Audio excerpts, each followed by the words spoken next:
starting my video. Yep. Okay. Right. As I said last month as well, I'm just keeping the tabs on, not tabs on who's watching it, I'm keeping tabs on how many people are actually watching the bits and pieces. So if you can comment, thumbs up, even if you don't like it, put an angry face or whatever it is. So just so I know how many people are actually watching the live stream and recorded afterwards. Right. Those of you who have heard my talks before will know that I usually start off with an explanation of why I wanted to give it. But this time will be a little bit different, as I feel that my reasons will become clear as the talk unfolds.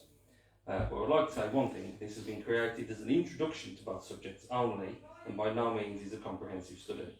And I hope if the subjects pique any of your interests, you will go on to look into them more deeply. The first part of the talk is concerning mantra, specifically Sanskrit mantra. Sanskrit is an ancient language originating some 7,000 to 8,000 years ago in southern Asia. Originally, like most languages, it was solely an oral tradition, but as time went on, an alphabet of 50 letters was created and documents were created.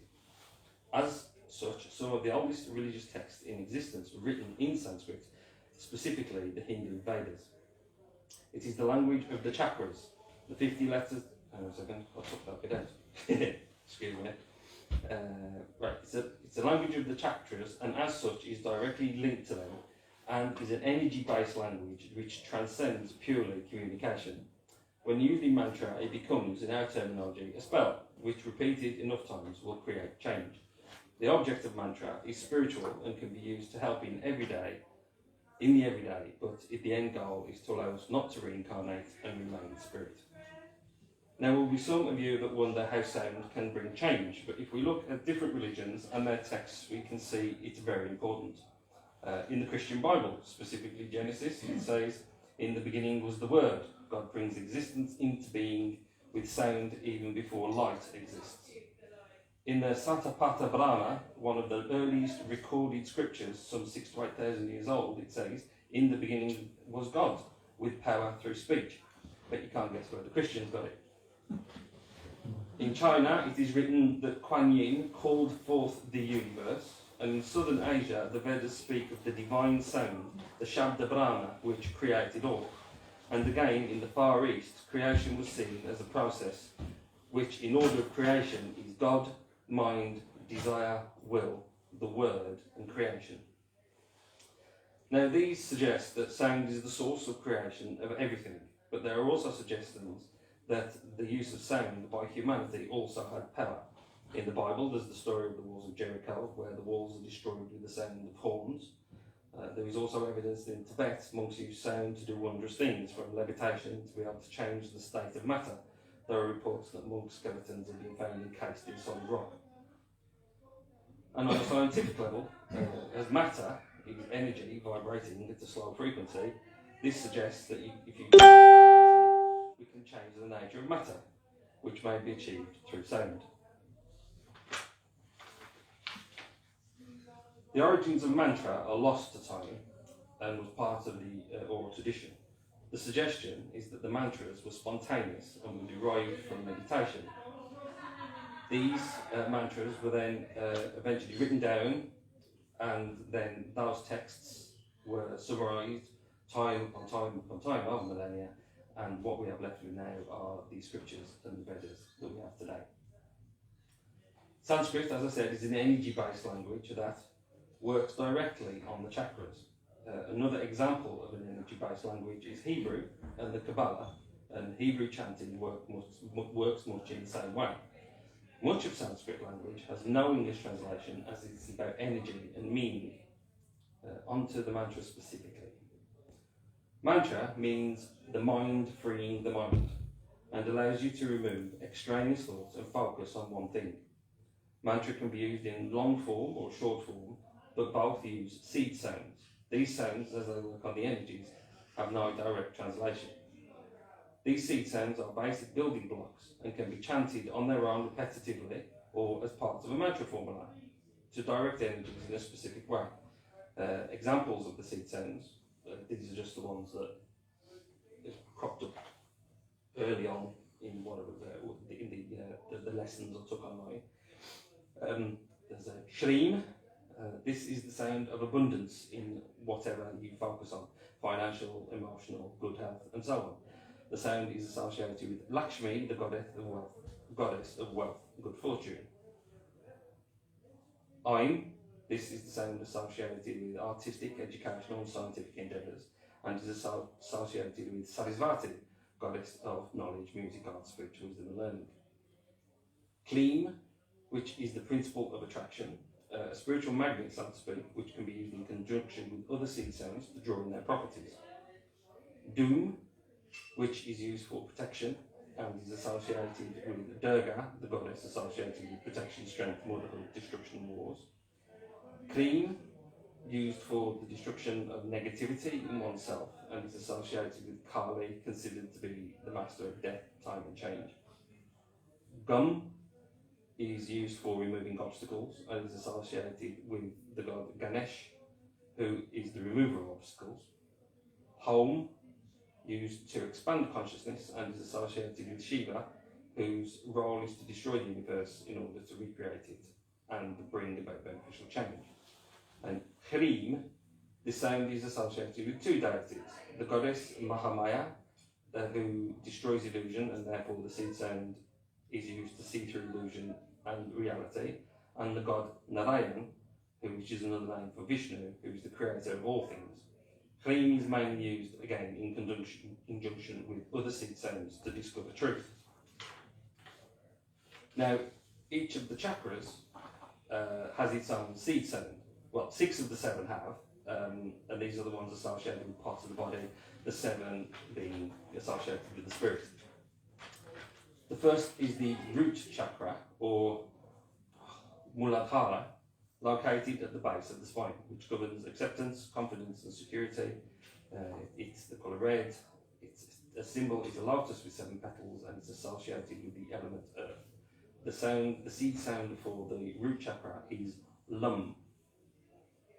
The second is the sacral chakra, or the. I keep written these down. Can't with the Sanskrit, isn't it? Svadhisthana, located at the sacrum or pelvic basin, which governs creativity, sexuality, likes, dislikes, desire, lust, greed. Its colour is orange. Its symbol is a lotus with 6 petals, and it's associated with the element water. Its seed sound is Vum, but not in a black country accent. Third is the navel chakra, or the Manipura, located in the stomach or the solar plexus area, which governs self-esteem, willpower, the energy of commitment. Its colour is yellow. Its symbol is a lotus with 10 petals, and it is associated with the element fire. Its seed sound is Rum. The fourth is the heart chakra, or the Anahata, located at the heart, which governs compassion and love. Its colour is green.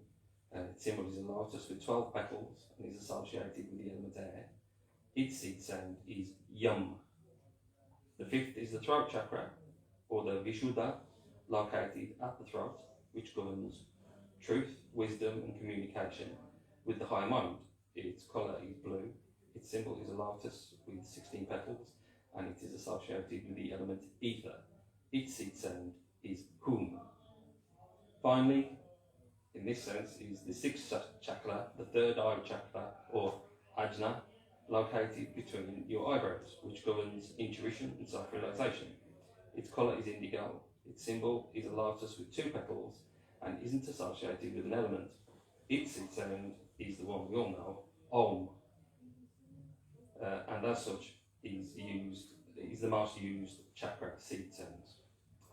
As I said, the seed words can be chanted on their own. For example, if you intend to ask for abundant financial wealth, you can chant Shreem repetitively while concentrating on your finances. Or, to add a bit of attraction, you can chant Shreem Kleem again, over and over again repetitively. But again, concentrate on what it is you wish to attract in abundance. Or, if you wish to boost your willpower and the chakra seed,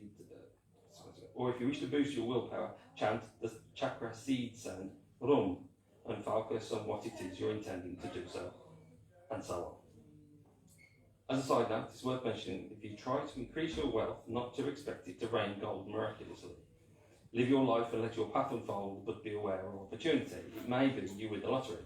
It may be you are offered a pay rise or get headhunted for a better job, or you may just find a fiver in the street. Just don't ignore the signs, basically. Now, onto the larger form of mantra. With Sanskrit mantra, there is a structure that is used to create longer mantras. An example of this could be Om Gum Ganapati Ye Namaha.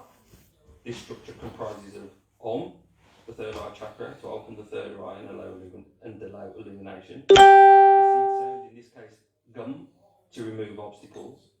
The deity of focus, in this case Ganapati, a name for Ganesh, meaning space of the group. Ye is a Shakti activating sound which enhances the energy of the mantra with Kundalini or feminine energy, and Namaha, which is a salutation to the deity. This could also be Swaha. The general rule of thumb is that anyone under the age of 28 uses Namaha, and 29 and above use Swaha. But there are exceptions which require further research on your part. I've heard a few mantras which everybody uses Namaha, no matter what their age, but I've yet to find any correlation between doing it and anything specific. The seed sounds can also be used in conjunction. So if you wish to free up obstacles, stopping you seeing the reality of a situation, you could chant Om Gum Hrim Mahayama Ye Swaha, as I might pronounce it, Tony Wine somewhat, and so on. Mantra also works on the prana, the body's energies, also known as chi or organ. This, in conjunction with mantra, can affect your body as you intend. A mantra is traditionally chanted in one of two ways. The first is simple, continually. If you chant, do so, if not out loud, in your head, as often as you can while you're awake. This can clock up to thousands of repetitions in a short time, and is a practice seen still today in some Buddhist monks. There's a Buddhist monk who his entire life is spent on top of a rock doing the Om Mani Padme Hum, and that's all he does. All day, every moment he's awake, and he has his food brought to him, and it's just Om Mani Padme Hum, Om Mani Padme Hum, just over and over and over and over again. He's doing it for humanity, apparently. The fact that he gets free board and lodging and he has his food brought to him. Yeah.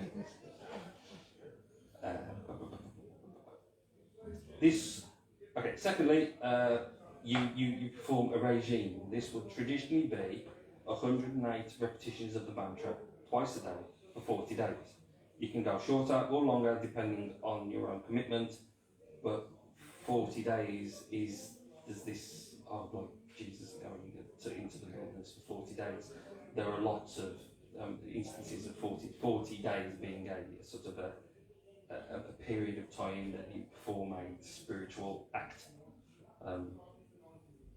So, I mean, again, this clocks up to thousands of repetitions of the mantra. To keep count of the 108 repetitions, you'll probably need a rosary. The Hindu and Buddhist rosary is called the mala and contains 108 beads, which are threaded through your fingers as you chant, stopping obviously at the last bead, as the last bead passes through your fingers. As you're supposed to be focusing on the mantra as a single thing, trying to count the times you chant is counterproductive, and to be honest, all but impossible. A Christian rosary, by the way, is 54 beads and is known as a half mala. Why 108 repetitions is lost to time, but some suggest it's actually 100, and you do an extra 8 just in case you fluff a few. It is also recommended that you perform your mantra regime in the same place, if possible. Somewhere quiet you feel safe and can lose yourself to that mantra. Also, it's suggested that you keep a diary of your experiences and insights you have while performing your mantra, so you can reflect on it at a later time. Finally, on mantra, the most common performed mantra in the world is the Buddhist mantra Om Mani Padme Hum. Some of you may be interested in its meaning. Om, as previously stated, is to open the third eye. Mani literally refers to the mind. Padme is the manifestation of consciousness at the heart lotus, and hum the throat chakra seed sounds used to integrate the mantra. So its intent is to unite the mind and heart to attain perfection. This is the state of being needed to become a siddha, a Sanskrit word meaning one who is accomplished. It refers to perfected masters who have achieved a high degree of physical as well as spiritual perfection and of enlightenment. That is the mantra side. It's quite quick, but the idea was to sort of sow seeds more than anything. Because I'll go into the gold a bit, and then you'll see why it was as a heathen, why it was interesting to me. Right. Galdr. Says this, I'm sure a few of you know what Galdr is already. Like Sanskrit, the rune names are by some seen as words that have power. Chanting or intoning the runes to invoke change is called Galdr. Galdr translates as to sing, but probably refers to rhythmically chanting an incantation rather than singing a song as it is specifically spelled. Evidence for the use of Galdr can be found in the heathen texts such as the galdr, Frithjof saga, Bowser saga, and also in the Poetic Edda and Havamal. The latter two are often seen as the foundational texts of heathenry. In the Havamal, the words of the High One, Odin claims to know 18 spells to protect against fire, swords, arrows, fetters and storms, and to talk to the dead. And in Skirnismal, Skirnir uses Galdr to force Gerd to marry Frey.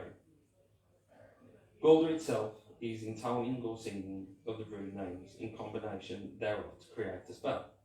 Whether it's focusing on one rune, its application, and chanting that, or mixing runes like a verbal sigil. Obviously, as there are only 24 runes in the Elder 3 sets of 8 called 8s, spelled A-E-T-T, each rune will have multiple uses, and it is our intention that directs these energies. Examples are as follows. Feihu can be used to strengthen psychic powers, send out energies, increase abundance, monetary or health, etc. Uruz, healing physical or mental health, adding strength, bringing understanding to the self. Thurisaz can be used for defense, destruction of energies, and awakening the will. Ansurs, increasing magical powers, acquisition of wisdom and inspiration, suggestion and hypnosis. Raido, access to inner advice, reigning consciousness, I think I've written that down, sorry. Promotes attunement. Kenaz, healing, creative inspiration, promoting love. Gebal, which is harmony, gifting and sex magic. And Wunyo, bring happiness and well-being, binding runes to a purpose and strengthening bonds. This is just the first 8 of the Elder Futhar, and I think from the diversity within those 8 you can see my point that you can stretch it out to most things from even just those 24 runes. So, for instance, you want to Galdr for monetary wealth. The rune for this is Feihu. With you concentrating on what it is that you want, you can chant Feihu repetitively, or you can break the rune down and use it as an incantation. An example of this would be Feihu, Feihu, Feihu, Fu, Fa, Fi, Fe, Fo, Off, F, If, Af, Uff. And that was Kvelduf Gundarsen called me that one, I think. So you concentrate on different vowel sounds and break the rune down to its component parts. This can be done also,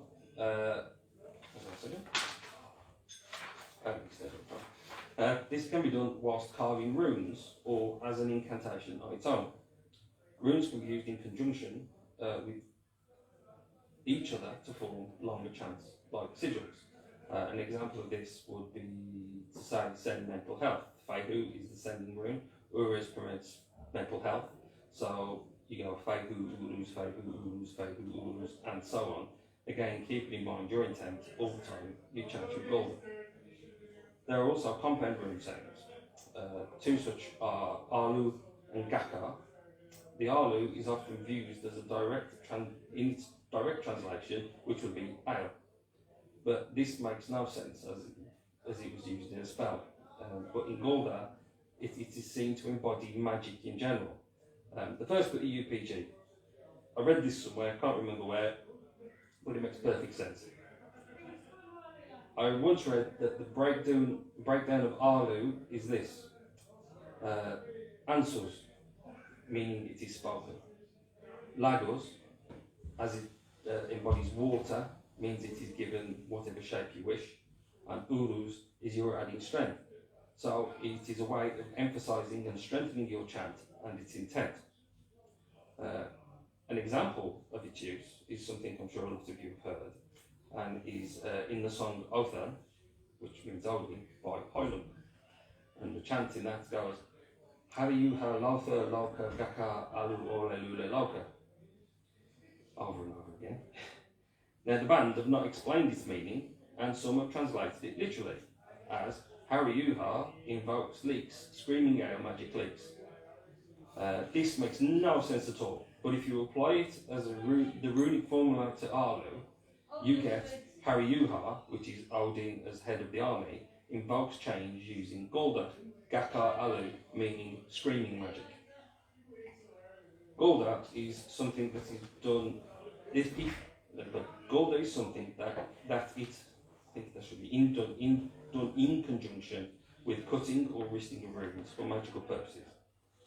As the rune is carved, the name of the rune is chanted, keeping in mind the intention behind it with the chant. This ensures that the intent behind the stave is clear, especially in sigil work. So no unintentional runes present in the sigil are part of the overall spell. For instance, if your intention is to mix Isa and Inglas, you would have a vertical line cutting the centre of two crosses, one on top of the other. Your intent is to have the two runes Isa and Inglas, but the sigil also contains Othala, Gebo, Algis, Tewas, Kenaz, Fehu, Reido, Thurisaz, Wunyo, Hagalaz, Naufis, and Legos. So as you can see, focusing on your intent and sending the galdr helps clear and unclutter the final sigil. Now from the explanations of mantra and galdr, I hope you can see why I put these two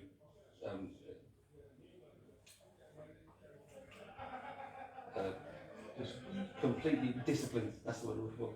I can see where you put these two disciplines together. When reading up on mantra, or already having used galdr for quite some time, and for a few years, I could see similarities too strong to ignore. This brings me, so this is the final page, this brings me to my final part, which is part 3. This is the shortest section, it's only a couple of minutes, and it's the biggest UPG of the evening. If I had a UPG button, I'd be pressing it, big siren.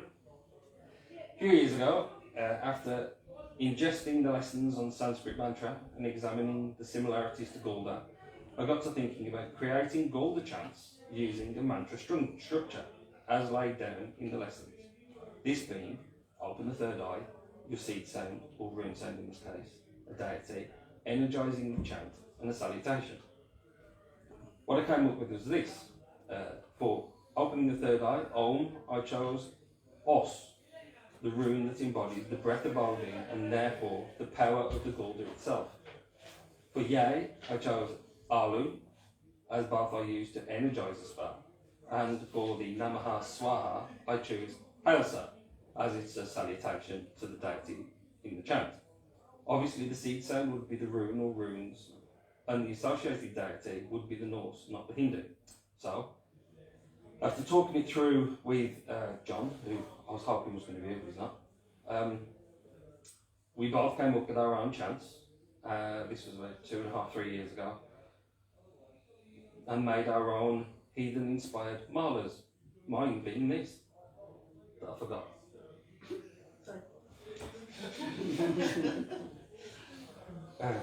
As I've been interested in healing for a very long time, I thought I'd create a galdr for that. It goes Os, Febu, Bacano, Air, Alu, Helsa. Os, the breath of Odin, Febu, sending energies, Bacano, for healing air, the healer of the Aesir, Alu, to add magical power, and Helsa, as a thanks to the deity. I have on a few occasions performed the full 40 days to send healing to friends and family, and things seem to have worked out for me. I also, on once put an MP3 of some drumming with me chanting the 108 repetitions and sent it to a friend in need, so he can chant along and therefore help himself. Something I want to add, as it applies to both Sanskrit mantra and my own little UPG creation, is the names of the deities in each are specific to the intent of the chant. So you may not use the obvious name. A prime example of this would be Odin, who I believe has the record amongst any pantheon for having the largest number of names accredited to him, each being a different aspect of him, such as Allfather, Alfadi or Allfather, Hangatir, the Hang God, Hayuha, leader of the army, Sigtir, the victory god, Valfather, father of the slain, and so on. So, just given the current situation in Europe, we could use Fehu, Saulo, Sigtir, Alu, Hausa, Odin, send victory, keeping in mind who we want to win, of course. There are also a couple of